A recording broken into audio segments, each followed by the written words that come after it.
Subi no muro e caí de costa. Truco! Não complete a frase, amigo, porque nós estamos aqui no meio de pessoas de bem, não é? De crianças, de adolescentes, enfim.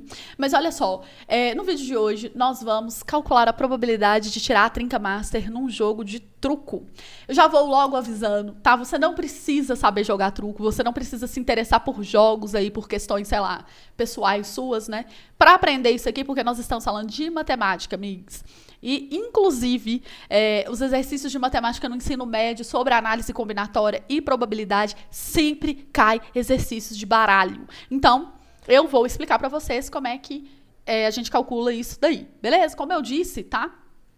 Você não precisa saber jogar e você não precisa estar no ensino médio para entender esse vídeo, porque eu vou explicar de forma ensino fundamental / ensino médio, ou seja, de forma intuitiva, e qualquer pessoa que sabe multiplicar vai entender esse rolê aqui de como calcular essa probabilidade, beleza? Então bora lá para esse vídeo, vou te pedir para curtir, porque olha só, quando o seu professor de matemática chegar pagando aquela madeira, entendeu? Dando sermão que vocês estão jogando truco na aula, pelo menos aí, né, se serve de consolo, você pode falar alguma coisa para ele, pelo menos para tentar confiscar seu baralho de volta, né? Porque quem nunca teve um baralho confiscado na escola que atira a primeira pedra?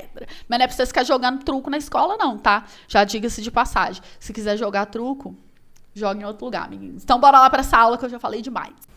Primeiramente, eu vou explicar como é que é o baralho, porque eu vou partir do pressuposto que tem pessoas aqui que nunca jogaram, né? E, como a gente está falando da matemática, então você não precisa conhecer, saber jogar truco para você entender como é que a gente vai calcular isso aqui, ó. Um baralho, ele é composto por 13 cartas de cada naipe, certo? Então, vamos só contar aqui, ó. O as é o 1, certo? 2, 3, 4, 5, 6, 7, 8, 9, 10, 11, 12, 13. Ou seja, eu tenho 13 cartas de cada naipe. E eu tenho 4 naipes, que são as figuras. Então, 13 vezes 4 vai trazer pra gente 52 cartas. O baralho também tem coringa, e alguns jogos de truco a gente coloca o coringa valendo 3,5 e 2,5. Mas eu vou considerar aqui que nós não vamos colocar coringas nesse jogo. Beleza. Aí, o que acontece? No jogo de truco, a gente não usa as cartas 8, 9 e 10, tá? Então, nós vamos tirar das 52 cartas, 12, concorda comigo? Porque se eu tirei o 8, 9 e o 10 de cada naipe, 3 vezes 4, 12. Então, 52 menos 12, resta pra gente 40 cartas. Agora, vamos raciocinar em cima do que eu propus aqui, que é a gente calcular a probabilidade de nós retirarmos as 3 cartas principais na nossa mão, né? Considerando assim. Então, o que acontece aqui, amiguinhos?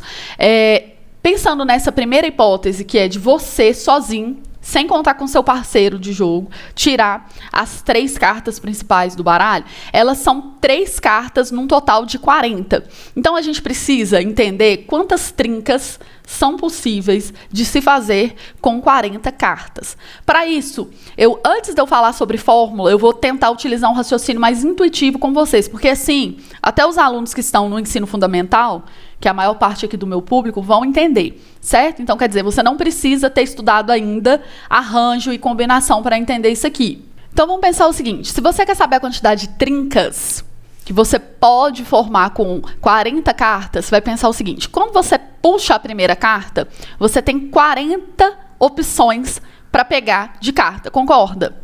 Beleza. Como você já retirou uma carta aqui, vão sobrar 39 opções para você pegar como segunda carta.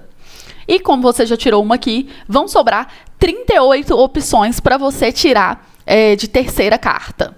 Só que, quando você faz isso, você põe 40, 39 e 38, você está estabelecendo que a ordem de retirada das cartas importa. Mas, se você for pensar num jogo de truco, não interessa se você puxa primeiro o zap e depois o 7 de copas ou vice-versa. Por quê? Qualquer ordem aqui é a mesma trinca, ou seja, o problema é conservativo em relação à ordem.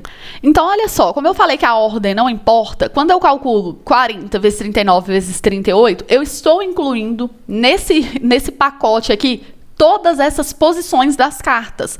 Olha só, se eu tiro o zap primeiro, eu posso tirar depois o 7 de copas, depois o as de espada. Se eu tiro o zap primeiro, eu posso tirar o as de espada primeiro e depois o 7 de copas.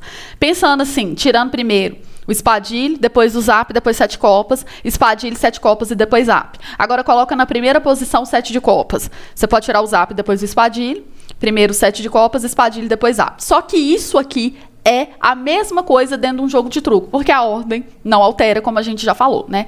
O problema ele é conservativo. Então, por causa disso, é como se eu tivesse quantificando isso aqui, quando eu multiplico 40 vezes 39 vezes 38, 6 vezes mais, porque eu estou contando o mesmo jogo 6 vezes, como vocês podem ver aqui.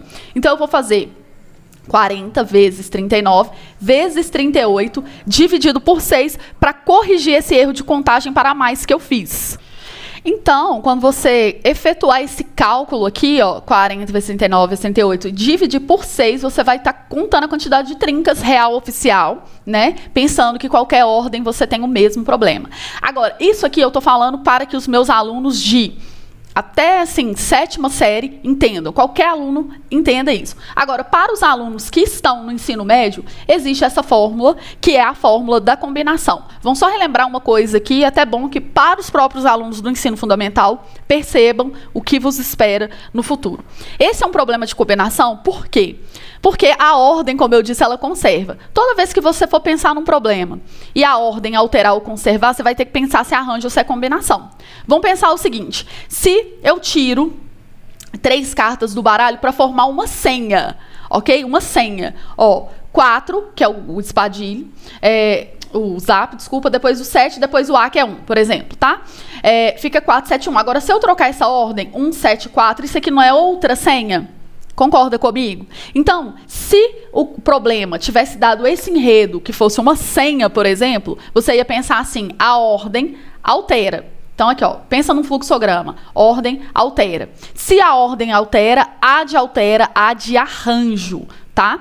Então, quando a ordem altera, você não tem que dividir por 6 aqui, se fosse o caso, porque cada grupo ali, cada trinca é uma trinca diferente, pensando em senha. Agora, pensando no jogo do truco, você vai pensar se essa ordem, ela conserva, porque todas as trincas são a mesma, ó. Todas essas trincas são a mesma em termos de truco. Então, aqui, ó, C de conserva, C de combinação. E olha que coisa interessante. A fórmula da combinação, ela é n fatorial dividido por p fatorial, n menos p fatorial. Aqui, como eu tenho 40 cartas e quero agrupar elas de 3 em 3, fica assim, ó. 40 fatorial, certo? Que é o n, dividido por p fatorial, que é o 3, ok? N menos p fatorial é 37 fatorial, porque fica n 40 menos 3, né? Fica 37 fatorial. Aí aqui eu vou expandir o 40 até chegar no 37. Vai ficar 40 vezes 39 vezes 38 vezes 37 fatorial. Para os alunos que ainda nunca ouviram falar de fatorial, fatorial é o tipo de cálculo que você multiplica os números pelos antecessores, tá vendo? O antecessor é o que vem antes. 40, 39, 38 e assim sucessivamente até chegar no 1, tá? Isso é muito importante aí no ensino médio, mas aqui só para vocês terem uma ideia. E aqui 3 fatorial, ó, é 3 vezes 2 vezes 1, ok? O que acontece aqui agora? Como eu cheguei a esse fatorial, no mesmo fatorial do daqui de baixo, eu corto. Então, fica 40 vezes 39 vezes 38. Olha, um pensamento totalmente intuitivo que eu já tinha tido. E 3 vezes 2 vezes 1, 3 vezes 2, 6 vezes 1, 6. Então, aqui surge esse 6 que a gente tinha colocado aqui. Ou seja, você não precisa de fórmula o tempo inteiro. Agora, fazendo uma analogia com a fórmula do arranjo, que seria pensando nessas cartas como senha, olha o que a gente teria. Arranjo de 40 cartas tomadas a 3, tá? Eu teria 40 fatorial, que é o n fatorial.